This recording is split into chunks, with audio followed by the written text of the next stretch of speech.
singing low while I pop a bottle off of your chain swinging, clang clang, and it costs a lot. Bitch, I'm always at the guala, yeah, and you are not badass beat. Keep on going till you hit. Shalom, salam sejahtera bagi kita semua. Di sini kita akan bersama-sama belajar tentang teori komunikasi. Di dalam teori komunikasi pada saat ini, kita akan belajar tentang komunikasi sebagai ilmu, dan yang kedua adalah komunikasi sebagai ilmu multidisipliner. Yang pertama, komunikasi sebagai ilmu.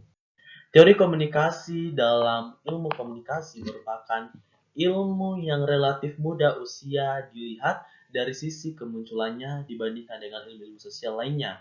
Walaupun sebenarnya praktik-praktik teori komunikasi sudah berlangsung sejak zaman Romawi, yaitu saat pertama kali terbitnya koran dinding atau Akta Duniara atau tindakan-tindakan harian 2000 lalu di Roma.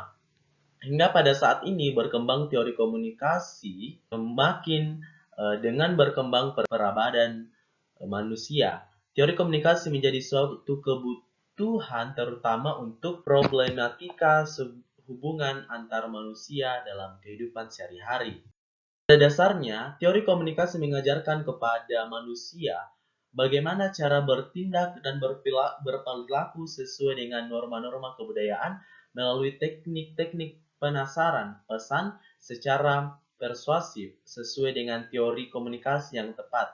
Teori komunikasi yang tepat yang mampu mengubah emosi khalayak akan membangun kualitas hubungan antar manusia yang semakin baik. Teori komunikasi menjadi sangat penting dan strategis untuk disimak dan dipelajari secara lebih mendalam dan komunikasi baik dalam intelektual maupun masyarakat lainnya. Kedua, komunikasi sebagai ilmu multidisipliner. Ilmu komunikasi ini merupakan salah satu ilmu pengetahuan sosial yang bersifat multidisipliner. Itu terjadi karena ilmu komunikasi berkembang melalui beberapa pendekatan. Nah, pendekatan-pendekatan yang mempengaruhi peta ilmu komunikasi berasal dari berbagai disiplin ilmu lain seperti sosiologi, psikologi, politik, linguistik, dan antropologi, dan masih ada beberapa lagi. Nah, multidisiplinan ini tidak dapat dihindari karena objek pengamatan dalam ilmu komunikasi sangat luas dan kompleks, menyangkut berbagai aspek sosial, budaya, ekonomi, dan politik dari kehidupan manusia. Beberapa pendekatan yang mempengaruhi perkembangan ilmu komunikasi. Yang pertama, pendekatan signifik.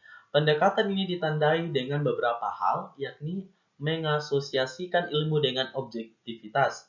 Fokus penilaian pada dua hasil penemuan, terdapat pemisahan yang tegas. Aliran ini lazim menggunakan metode eksperimen. Yang kedua, pendekatan humanistik. Pendekatan ini dapat diketahui dengan beberapa hal, yaitu menfokuskan perhatian dunia para penemunya. Ilmu pengetahuan dilihat sebagai bagian dari diri terhadap fenomena yang diamati. Aliran ini, pemahaman dilakukan dengan mengutamakan interpretasi. Yang terakhir adalah pendekatan ilmu pengetahuan sosial. Nah, dari pendekatan ini pada dasarnya adalah gabungan antara dua aliran sebelumnya, yaitu scientific dan humanistik. Dalam banyak hal, pendekatan ilmu sosial merupakan perpanjangan tangan atau ekstensi dari pendekatan ilmu alam. Karena beberapa metode yang diterapkan banyak diantaranya yang diambil dari ilmu alam. Nah, pendekatan ini juga digabungkan karena yang menjadi objek studi ilmu pengetahuan adalah kehidupan manusia sendiri. Untuk memahami tingkah laku manusia diperlukan pengamatan yang cermat dan akurat. Untuk ini dijelaskan bahwa pengamatan harus dilakukan seobjektif mungkin agar hasil dapat berlaku umum, tidak bersifat kasus. Ya, demikianlah pemataran materi pada saat ini. Sekiranya kita dapat memahami dengan baik. Sekian dan terima kasih.